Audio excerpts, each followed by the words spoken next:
हमारी खुदावंद यीशु की अंजील मुक़द्दस मत्ती के मुताबिक उसका 11वां बाब 16 से 19 आयत तक। उस वक्त यीशु ने हजूम से कहा, मैं इस ज़माने के लोगों को किससे तशबीह दूँ? वो उन बच्चों की मानद हैं जो बाज़ारों में बैठे हुए अपने साथियों को पुकार कर कहते हैं कि हमने तुम्हारे लिए बांसुरी बजाई पर तुम ना नाचे, हमने नाला किया पर तुमने छाती ना पीटी। क्योंकि यूहन्ना ना खाता आया और ना पीता, और लोग कहते हैं कि उसमें बदरू है।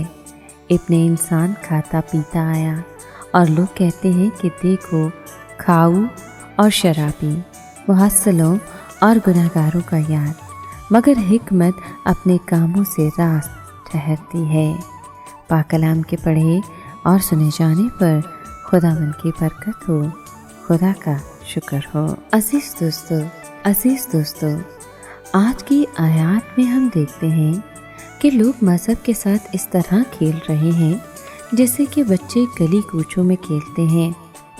उन्होंने न सिर्फ मसीह के पेशरों पर इल्ज़ामात लगाए बल्कि उसे कैद भी कर दिया, और अब वो न सिर्फ यीशु का इनकार कर रहे थे बल्कि उसे मसलूब भी कर देना चाहते थे। यीशु और उसके पेशरों दोनों की शख्सियतों में आसमान की बादशाही को तशद्दुद बर्दाश्त करना पड़ा।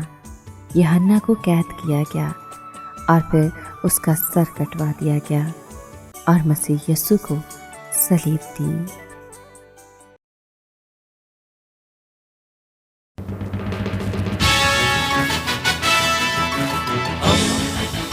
दोस्ती का पैगंबर, रेडियो वेरितास एशिया।